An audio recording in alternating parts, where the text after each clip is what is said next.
Good morning. तो last class में हम लोग क्या पढ़े थे? चुआड़ विद्रोह के बारे में पढ़े थे। और आज के क्लास में हम लोग चुआड़ विद्रोह तो कंप्लीट कर लिए थे। नेक्स्ट जो विद्रोह पढ़ेंगे वो है पहाड़िया विद्रोह। और पहाड़िया विद्रोह किस क्षेत्र में हुआ था? तो हम लोग जानते हैं कि झारखंड में जो पहाड़िया जान जाती है, चाहे वो सोरैया पहाड़िया हो, चाहे वो माल पहाड़िया हो, चाहे वो मलेर जनजाति हो, तो मलेर भी कहा जाता था। ये सब लोग कहाँ रहते हैं? संथाल परगना वाले क्षेत्र में। यानी कि पहाड़िया विद्रोह भी कहाँ हुआ होगा? संथाल परगना में। तो आइए हेडिंग लगाइए, पहाड़िया विद्रोह।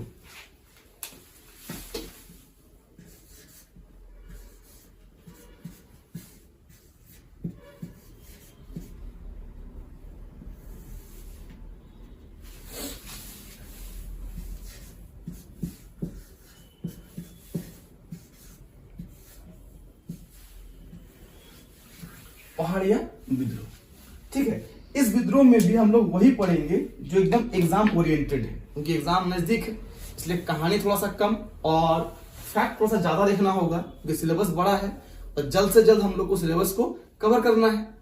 तो अगर हम पहाड़िया विद्रोह की बात करें तो पहला बात तो ये समझ में आया कि किस जनजाति के द्वारा किया गया। तो बेसिकली क्या लिखिएगा? पहाड़िया जनजाति। क्या कहना है? पहाड़िया जनजाति। चलिए पहला पॉइंट तो यही आ गया, नाम से पता चल रहा है पहाड़िया विद्रोह। तो कौन सा जनजाति? पहाड़िया जनजाति। लेकिन मान लीजिए कि जेएसएससी ऑप्शन में पहाड़िया जनजाति नहीं देता है। ऑप्शन में जेएसएससी पहाड़िया जनजाति नहीं देता है, तो ऑप्शन में क्या देगा? मलेर देगा। याद रखिएगा, अगर ऑप्शन में पहाड़िया नहीं दिया रहेगा तो क्या दिया हुआ रहेगा? मलेर। सर आप तो पहाड़िया जनजाति पढ़ाए थे, विद्रोह का नाम भी पहाड़िया विद्रोह, पर ऑप्शन में तो पहाड़िया था ही नहीं। तो हम देखते क्वेश्चन छोड़ के आ गए। तो छोड़ के नहीं आना है, किस पे टिक करके आना है? मलेर पे। क्लियर है? किस पर? मलेर पे। तो नोट कर लेना है कि पहाड़िया विद्रोह जो हुआ था किस जनजाति के द्वारा? पहाड़िया जनजाति के द्वारा। वहीं पर ब्रैकेट में क्या लिख लेना है? मलेर। क्लियर? किस क्षेत्र में हुआ था? तो अभी हम बात की, ये लोग रहते कहाँ है? पहाड़िया लोग संथाल परगना। तो एरिया लिख लेंगे संथाल परगना।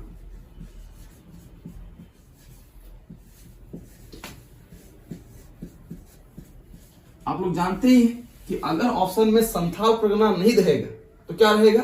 राजमहल। राजमहल।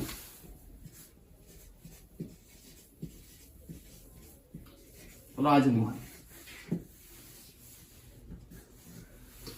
जैसे हम कल बताए थे कि जो बाड़ा भूम, मान भूम, पंचायत वाला इलाका है उसको अंग्रेजों ने नाम दिया था जंगल महल।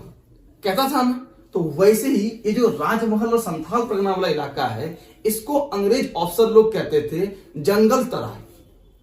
दोनों में कंफ्यूज नहीं होना है। ये वाला जो एरिया था जिसको हम लोग कल देखे थे उसको नाम क्या दिए थे? जंगल महल। देखिए हम इधर वाला मैप थोड़ा सा ड्रॉ कर देते हैं आप लोग के लिए।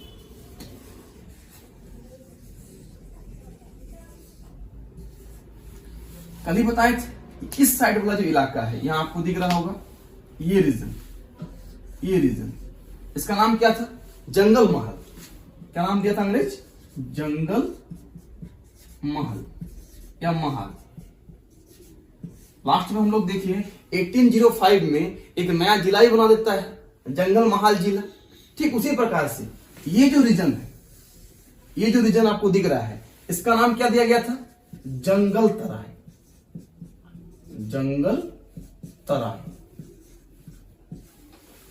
तो यानी अगर ऑप्शन में ये आ जाए कि भैया पहाड़िया विद्रोह किस क्षेत्र में हुआ था और ऑप्शन में संथाल परगना और राजमहल ना रहे तो क्या रहेगा? जंगल तराई। तो क्लियर है? तो यहां पर एक नाम और लिख के रखेंगे, जंगल तराई।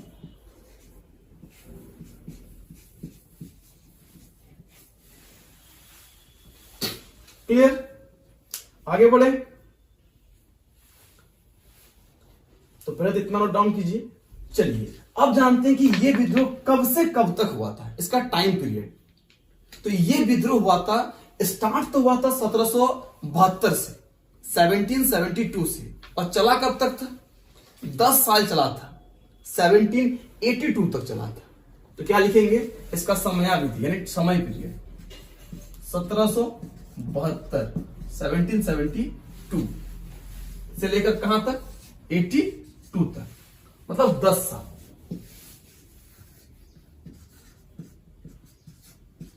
10 साल।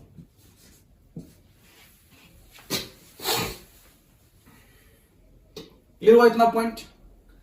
अब देखेंगे ये विद्रोह कितने चरण में हुआ, कब कब हुआ, उस चरण में उसका नेतृत्व करता कौन था, और उस चरण में अंग्रेज अधिकारी कौन था, क्या विद्रोह में कोई अंतर था, क्या कोई मतभेद था विद्रोह में।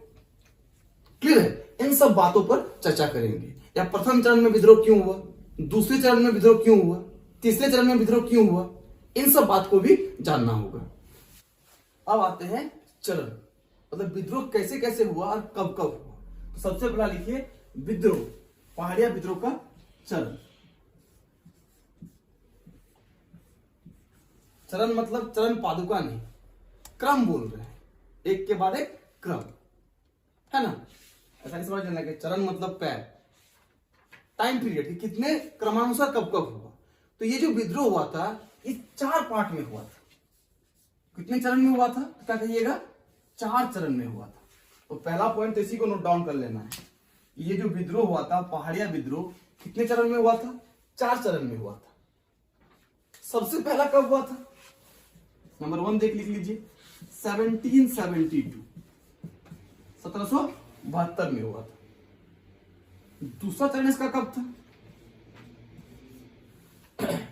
1772 से स्टार्ट हुआ, ऐसा नहीं कि 1772 में स्टार्ट हुआ और खत्म हो गया होगा, उस साल तक चला होगा। तो दूसरा चरण लिखिए आप इसका 1778, 1778। तीसरे चरण 1 साल के बाद 1779, और चौथा चरण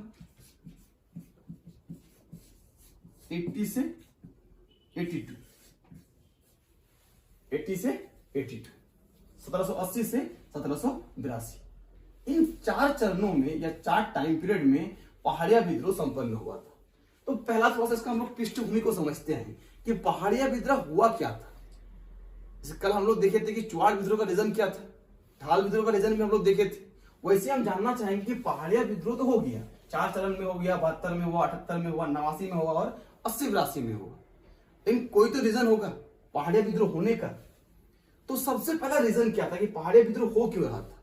तो देखिए इसके पीछे 2-3 कारण थे। सबसे पहला कारण जो कि प्राकृतिक था वो क्या था कि 1770 में इस क्षेत्र में भीषण अकाल गिरा था। पहला पॉइंट इसको नोट डाउन कर लेना है। क्या नोट डाउन करना है कि 1770 में इस क्षेत्र में भीषण अकाल गिरा था।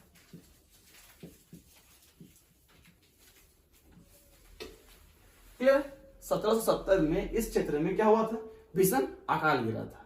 और जब अकाल गिरा तो पहाड़िया लोग मजबूरी में जंगल से उतरकर जो घाटी वाला क्षेत्र है उस पे आए और उपद्रव मचाना स्टार्ट कर गए, लूटपाट करने लगे। अब अंग्रेज क्या किए थे, इस क्षेत्र को अपने अधिकार में रखे थे, लोगों से टैक्स वसूलते थे। पहाड़िया लोग उन लोगों के पास जो फसल है उनको लेके चले जा रहे थे, तो लोग टैक्स कहां से देंगे। पहाड़िया लोगों का यह कहना था कि भैया ये हमारा क्षेत्र है, हम शुरू से रह रहे हैं, संथालों से पहले से रह रहे हैं, अब हमें जरूरत है तो हम अपना खाना ले जा रहे हैं, क्योंकि हमारा क्षेत्र है। आप अंग्रेज यहाँ के कौन हो गए, आप लोग को हम क्यों टैक्स दें, आप लोग से हम बात ही क्यों करें। तो सबसे पहला तो मतभेद इसी कारण से स्टार्ट हो गया। दूसरा मतभेद क्या था कि जो मनसबदार लोग थे, जो जागीरदार लोग थे, जो जमींदार लोग बन रहे थे अंग्रेजों का, उन लोगों ने क्या कर रहा था, इन पहाड़िया सरदारों की हत्या करना प्रारंभ कर दिया। तो दूसरा पॉइंट में लिख लीजिए कि इस क्षेत्र के मनसबदारों द्वारा पहाड़िया जनजाति के प्रधान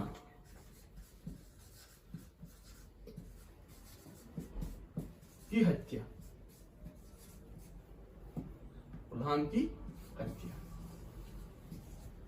और इन मनसबदारों के पास जो भी सिपाही थे वो अंग्रेज सिपाही थे, क्योंकि अंग्रेज द्वारा ही सब करवाया जा रहा था।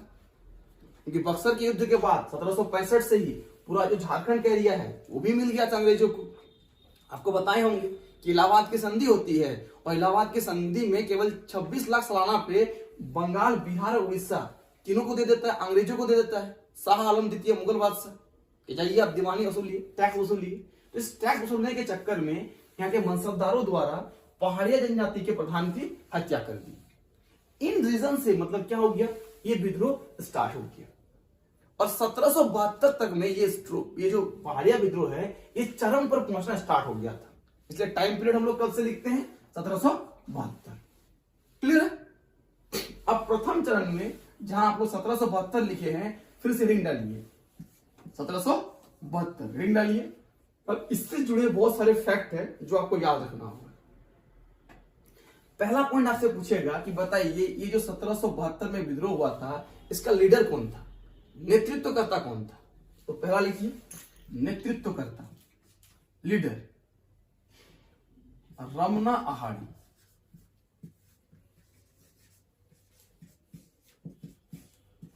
लीडर कौन है? रमना आहाड़ी। दूसरा पॉइंट आते हैं कि ये जो विद्रोह हुआ था संथाल परगना में या राजमहल में तो हुआ था, सबसे ज्यादा किस क्षेत्र में फैला था? तो लिखिए पाकुड़। क्या लिख लेना है? Pakur.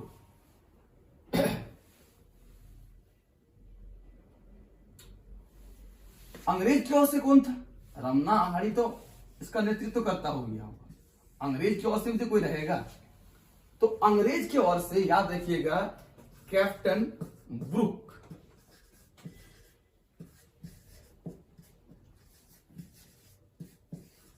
Captain Brook. Captain Brook कौन थे इसके बारे में थोड़ा सा आप लोग जान लीजिए। 1771 में 1771 में इनको इस क्षेत्र का मतलब इस जंगल तराई का क्या बनाया गया था? सैनिक प्रशासक बनाया गया था। सैनिक प्रशासक। मान लीजिए आपसे पूछा कि कैप्टन ब्रुक थे कौन, तो ये क्या लिखिएगा कि 1771 में जो गवर्नर थे, बंगाल के गवर्नर जनरल थे, उन्होंने क्या किया था? कैप्टन ब्रुक को जंगल तराई का, किस क्षेत्र का? जंगल तराई का सैनिक प्रशासक नियुक्त किया था। कब? 1771 को। क्लियर है? ये 3 साल तक रहते हैं कैप्टन ब्रुक। और 1774 में इनके जगह पर बनते हैं ब्राउन, कैप्टन ब्राउन। तो पहला चरण का जो पहाड़ी विद्रोह होगा उसमें 2 अंग्रेज अधिकारी का नाम प्रमुख होगा। पहला कौन हो गया? Captain Brook. दूसरा कौन हो गया? Brown, James Brown. पूरा नाम क्या लिखेंगे हम लोग? James Brown. और इसका मेन लीडर कौन हो गया? रमना आहाड़ी। इसके अलावा भी कुछ वैसे व्यक्ति थे जिन्होंने इस विद्रोह में शहीद हो गए थे, यही हम लोग कहेंगे। ठीक है, इसका नाम लिखिए।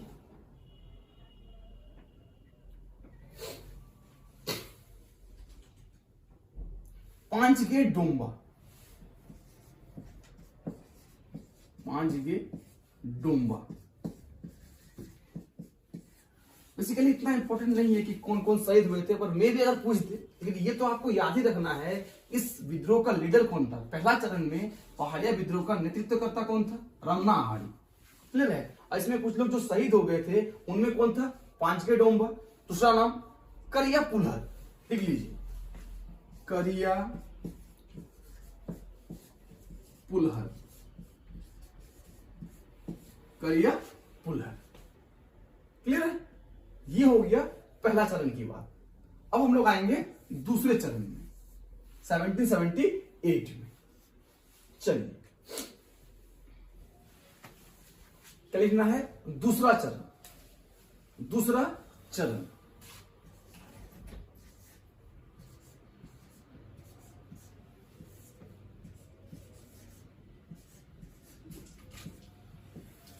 दूसरा चरण अभी लिखा है कि कब था दूसरा चरण? 1778। डेल डाल दीजिए 1778। 1778। क्लियर है? दूसरा चरण सेम पहला चरण में जिन जिन बातों पर हम लोग बात किए, दूसरा चरण में भी वही सब बातों पे बात करेंगे। क्लियर? तो सबसे पहले क्या देखेंगे कि कि भैया दूसरा चरण का जो विद्रोह था, यानी दूसरे चरण का जो पहाड़ी विद्रोह था, उसका नेतृत्व करता कौन था। तो लिखिए, इसमें दो नाम आपको एकदम याद रखना है। पहला चरण में क्या होता है, नेतृत्व करता रमना अघाड़ी, और साथ में कुछ लोग जो शहीद हुए थे। लेकिन दूसरे चरण में जो लीडर थे वो दो व्यक्ति थे। पहला लिखिए जगन्नाथ देव, जगन्नाथ देव, और दूसरा लिख लीजिए सूरज सिंह, सूरज सिंह, सूरज सिंह। यानी इन दोनों व्यक्तियों ने दूसरे चरण के पहाड़िया विद्रोह को लीडरशिप दिया था, बोल सकते हैं, योगदान दिया था या नेतृत्व किया था। इन दोनों के नेतृत्व में ये दूसरे चरण का विद्रोह इतना भयानक उठा था कि कई सारे अंग्रेज अधिकारियों की हत्या कर दी गई थी, या कई सारे अंग्रेज सिपाहियों को इन्होंने मार दिया था। साथ ही साथ इस क्षेत्र के कई सारे मनसबदार, सूबेदार, इन लोगों को भी पहाड़ी जनजातियों ने हत्या कर दिया था। इसी कारण से 1778 में यहाँ पे एक नया व्यक्ति आते हैं जिसका नाम रहता है क्लीवलैंड, अगस्ते क्लीवलैंड। और अगस्ते क्लीवलैंड को क्या करता है, जंगल तराई का, जंगल तराई का कलेक्टर बना दिया जाता है, कलेक्टर बना दिया जाता है। कब, 1778 को। मतलब 1778 ईस्वी में ही अगस्ते क्लीवलैंड को जंगल तराई का कलेक्टर बना दिया जाता है, और इन्हीं को जिम्मा देता है कि भैया आप इस जो पहाड़िया विद्रोह फिर से पनप रहा है, इसको क्या कीजिए, तुरंत दमन कीजिए, क्योंकि ये विद्रोह धीरे धीरे क्या हो रहा था, भयानक रूप धारण कर रहा था। तो अगस्ते क्लीवलैंड को जैसे इस क्षेत्र का कलेक्टर बना दिया जाता है, ये क्या करते हैं, यहाँ के जो लोकल सूबेदार थे, लोकल जागीरदार थे, जो जमींदार थे, उसको सीधा अंग्रेजों के पक्ष में लेकर आता है, और वे लोग सारे इनके डर से अंग्रेजों को आत्मसमर्पण कर देते हैं। कहा जाता है कि अगस्ते क्लीवलैंड के ज्वाइन करने के 9 महीने के भीतर, 9 महीने के भीतर कुछ 49 सरदार, सरदार मतलब अभी जब लोग बात करते हैं सरदार जी, वो वाला सरदार नहीं। हम लोग जानते हैं कि पहाड़ी जनजाति में जब आप लोग शासन व्यवस्था पढ़िएगा, उसमें नायके, सरदार, ये सब दिखेगा। क्लियर है।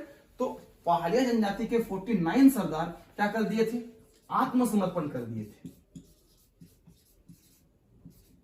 आत्मसमर्पण मतलब एक साल के अंदर, सोचिए 9 महीने के अंदर 49 सरदार क्या कर दिए, आत्मसमर्पण कर दिए। किसके सामने, अगस्ते क्लीवलैंड के सामने। साथ ही साथ इन्होंने इसी क्षेत्र के 1300 व्यक्ति को, इसी क्षेत्र के कुल 1300 व्यक्ति को क्या नियुक्त कर दिया, धनुर्धर नियुक्त कर दिया। इसी क्षेत्र के 1300 व्यक्ति को क्या बना दिया, धनुर्धर बना दिया। और इन धनुर्धरों का लीडर या प्रमुख किसको बनाया, जोराहा को बनाया। वही जोराहा जो बाद में अंग्रेजों का पक्ष होगा या पक्ष लेगा। तिलकामाझी विद्रोह हम लोग पढ़ेंगे। क्या देखे हम लोग कि 1300 व्यक्तियों को धनुर्धर बना दिया, और इसी धनुर्धर का प्रमुख किसको बनाया, जोराहा को बनाया, या जौराहा। जौराहा या फिर क्या लिख लीजिएगा, जौराहा। और ये जो धनुर्धर बनाए गए, इन धनुर्धरों को वेतन रखा गया, कुछ पैसा दिया जाने लगा, तभी ना काम करेगा जी, बिना पैसा का थोड़े काम करेगा। और गरीबी तो था ही, अकाल तो पड़ा हुआ था। तो क्लीवलैंड ने इसका फायदा उठाया, और इन व्यक्तियों को, जिनको इन्होंने धनुर्धर रखा, इन्हें 2 रुपया से लेकर 10 रुपए के बीच का वेतन कर दिया गया। कि आपको वेतन कितना मिलेगा, 2 रुपया से लेकर 10 रुपया के बीच। करने का मतलब जिसका परफॉर्मेंस अच्छा रहा होगा उसको 10 रुपया, जो निम्न कोटि के रहे होंगे उसको 2 रुपया। मतलब वेतन कितना कर दिया गया, 2 रुपया से लेकर 10 रुपया। और क्लीवलैंड ने ये जो दूसरे चरण का विद्रोह हो रहा था, इसको लगभग दमन कर दिया। कोई खास इसमें हानि हुआ नहीं, बहुत ज्यादा इस पे नुकसान नहीं हुआ, और विद्रोह क्या कर दिया गया, दमन कर दिया गया। तो द्वितीय चरण में क्या क्या याद रखना है कि द्वितीय चरण का विद्रोह कब हुआ था, 1778 को हुआ था। इसका लीडर कौन था, जगन्नाथ देव और सूरज सिंह। क्लियर है। इसमें अंग्रेज अधिकारी कौन थे, क्लीवलैंड। क्लीवलैंड को 1778 में क्या बना दिया गया, जंगल तराई का क्लस्टर बना दिया गया और इनको पहाड़िया विद्रोह को दमन करने का आदेश दे दिया गया। इन्होंने क्या किया, 9 महीने के अंदर पहाड़िया लोग के 49 सरदार को आत्मसमर्पण करवाया। 1300 व्यक्तियों को जो उसी क्षेत्र के थे, पहाड़िया लोग में से ही थे, उनको धनुर्धर का जॉब दे दिया और उसके प्रमुख किसको बना दिए, जौराहा को बना दिए। और इन व्यक्तियों को वेतन के रूप में कितना देने लगा, 2 से लेकर 10 रुपया। क्लियर है। अब हम लोग देखेंगे तीसरा चरण का विद्रोह। तो तीसरा चरण का विद्रोह में कोई फैक्ट था नहीं, क्योंकि उस समय अगस्त्य क्लीवलैंड यहाँ के कलेक्टर बने हुए थे और इतने सब काम को आत्मसमर्पण कर दिए। तो कुछ पहाड़िया जनजाति के लोग लगभग 400 इकट्ठा होकर अंग्रेजों को लूटना चाहा, पर सक्सेसफुली लूट नहीं पाया था। इसीलिए केवल हम लोग इतना जान लें कि तीसरे चरण का विद्रोह हुआ कब था, काफी है। कब हुआ था, अभी आपको बताए थे 1779 में। तो तीसरा चरण के लिए इतना ही काफी है कि तीसरे चरण का विद्रोह कब हुआ था। तो कितना कहिएगा, 1779। एकदम नोट करके लिख लीजिएगा कि तीसरे चरण का पहाड़िया विद्रोह, तीसरे चरण का पहाड़िया विद्रोह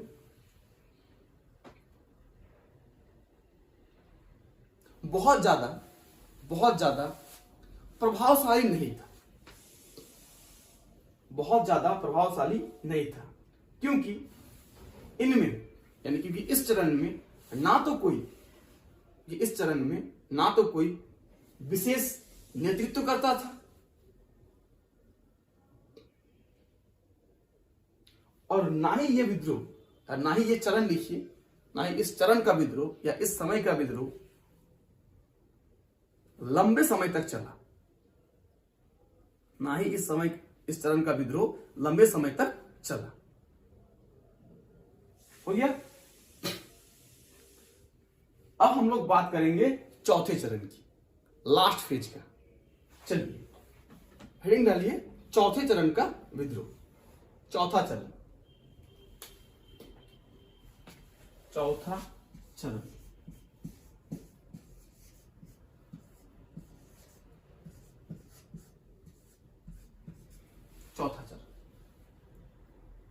चौथा चरण का जो विद्रोह हुआ था वो बेसिकली याद रखिएगा पाकुड़ वाला क्षेत्र में हुआ था।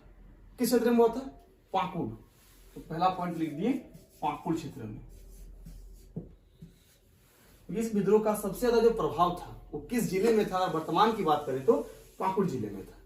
ये जो चौथे चरण का विद्रोह हुआ था, टाइम पीरियड अभी हम आपको बताएं, कब से कब तक, 1780 से लेकर 82 तक। कहीं कहीं पर आपका लिखा हुआ मिलेगा आपको 81 से 82। तो इसमें डरना नहीं है, सेम है, चाहे आप 80 से 82 लीजिए या फिर 81 से 82 लीजिए। क्योंकि ये जो विद्रोह था जब फला फूला था, बहुत ज्यादा मतलब इफेक्ट किया था, वो था 81 और 82। 81 में अचानक से तो स्टार्ट हुआ नहीं होगा, उसका बैकग्राउंड या पृष्ठभूमि तो रहा होगा। तो पृष्ठभूमि 80 से ही बन रहा था, इसलिए हम लोग क्या लिख लिए, 1780 से लेकर 82 तक। क्लियर। ये चौथा चरण का विद्रोह हुआ 1780 से लेकर 82 तक, पहाड़िया विद्रोह, इसका नेतृत्व करता कौन था। और ये सवाल कई बार पूछा जा चुका है, तो लिखिए, चौथे चरण के विद्रोह का लीडर या नेतृत्व करता यानी जिसने इस आंदोलन को एक भयानक रूप दे दिया था, जिसने इस आंदोलन को इतना विशाल बना दिया था कि अंग्रेजों के पास या अंग्रेजों के दस्तावेज में इसी का उल्लेख मिलता है। पहाड़िया विद्रोह के नाम से जो प्रमुख उल्लेख मिलता है वो इसी चरण का मिलता है। क्लियर, इसी चरण का मिलता है। कि अंग्रेजों के समय काल में ये जो चौथा चरण था वो एकदम भयावह स्थिति में था। तो नेतृत्वकर्ता कौन था, तो लिखिए, महेशपुर की रानी सर्वेश्वरी। महेशपुर की रानी सर्वेश्वरी। क्लियर है, महेशपुर की रानी सर्वेश्वरी। कहां की रानी कह रहे हैं, महेशपुर। ये महेशपुर वर्तमान में कहां पर है, पाकुड़ में है। अगर ऑप्शन में मान लेते हैं महेशपुर ना रहा, सिंपल सा पूछा कि रानी सर्वेश्वरी कहां की महारानी थी और ऑप्शन में महेशपुर ना रहा, तो क्या रहेगा, सुल्तानाबाद रहेगा। इसलिए इसको भी लिख के रखिए, अगर महेशपुर ना रहा तो क्या रहेगा, सुल्तानाबाद।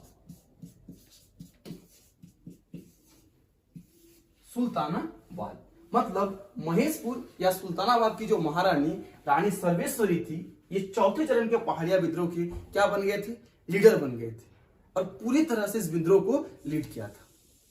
आगे इस पर लिखिए कि जब इस विद्रोह को लीड किया जा रहा था कुछ तो रीजन होगा। जैसे हम लोग देखिए कि पहला चरण में विद्रोह का मेन रीजन क्या था कि पहाड़िया सरदारों को हत्या कर देना, यही ना रीजन था पहली बार। तो चौथे चरण में जो विद्रोह हो रहा था और रानी इस पर ऐड हो गया, रानी को पहाड़िया सरदारों की हत्या करने से कोई मतलब रहेगा, नहीं रहेगा।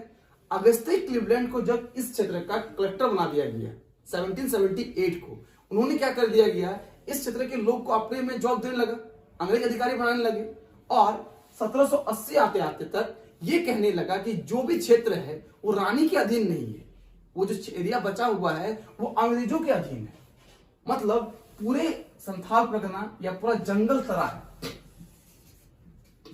यही वर्ड यूज करना भी सही रहेगा, क्या, जंगल तराई। इस जंगल तराई के क्षेत्र को वो सरकारी संपत्ति घोषित करना चाहते थे। क्या कर रहे थे, सरकारी संपत्ति घोषित कर रहे थे। और फाइनली देखिएगा बाद में सरकारी संपत्ति घोषित हो भी जाएगा 1824 को, दामिनी को बना दिया जाएगा। जब पहाड़िया विद्रोह चौथे चरण में होने लगा, उसका रीजन भी एक तरह से यही था कि जो सरकारी संपत्ति या अंग्रेज द्वारा जो दामिनी को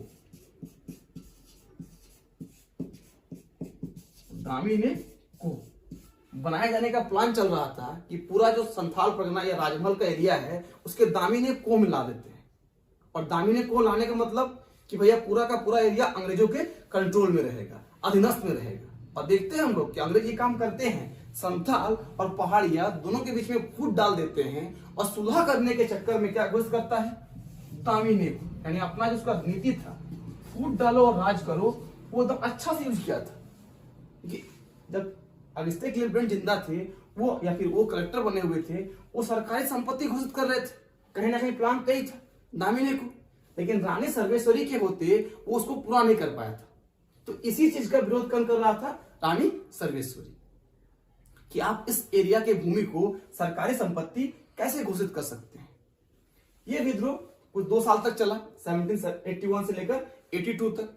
लास्ट तक हम लोग देखते हैं कि रानी सर्वेश्वरी को अगस्ते क्लीवलैंड के सैनिकों ने पकड़ लेता है और इसको पकड़ के भागलपुर जेल में डाल दिया जाता है। तो ये सवाल भी आपसे पूछा जा सकता है कि बताइए रानी सर्वेश्वरी को किस जेल में रखा गया था। क्या लिख लीजिएगा, Bhagalpur jail, Bhagalpur jail. Clear है, कहां के जेल में, भागलपुर जेल में। और जेल में रहते हुए ही या जेल में ही उनकी मृत्यु हो गई थी 6 मई 1807 को। ये डेट भी लिख लीजिए, इनकी मृत्यु कब हो गई, भागलपुर जेल में रहते हुए 6 मई या 6 मई 1807। क्लियर है, भागलपुर जेल में इनकी मृत्यु हो गई। तो ये सवाल भी आपसे पूछा जा सकता है। और फाइनली हम लोग क्या देखेंगे, जो अंग्रेज लोग रहते हैं इस क्षेत्र को 1824 को, यानी जंगल तराई को 1824 में क्या बना देता है, दामिनी को। दामिनी को का शाब्दिक अर्थ पहाड़ों का अंचल, पहाड़ों का अंचल, या कहीं पर आपको पहाड़ों का आंचल भी मिलता है, अंचल बोलिए या फिर आंचल बोलिए। और दामिनी को में डिसाइड क्या करता है कि जो पहाड़िया और संथाल आपस में लड़ रहे थे, उन दोनों को कहा गया कि भैया जो ऊंचा वाला भूमि है, ताड़ वाला भूमि है, पहाड़ के ऊपर वाला क्षेत्र है, वहां पे कौन रहेगा, पहाड़िया लोग रहेगा। और जो नदी नाले के पास मतलब दोन वाला एरिया है, वहां पे कौन रहेगा, संथाल रहेगा। और दोनों आपस में टकराव नहीं होगा, लड़ेगा नहीं। और दोनों से टैक्स कौन वसूलेगा, अंग्रेज वसूलेगा। तो सोचिए कितना अच्छा सुलह किया था, फूट डालो और राज करो। दो आपस में लड़ते हैं तो तीसरे को फायदा होना स्वाभाविक है। तो अंग्रेज इस नीति का एकदम सही तरीके से यूज किया था। तो ये था पहाड़िया विद्रोह का 4 चरण।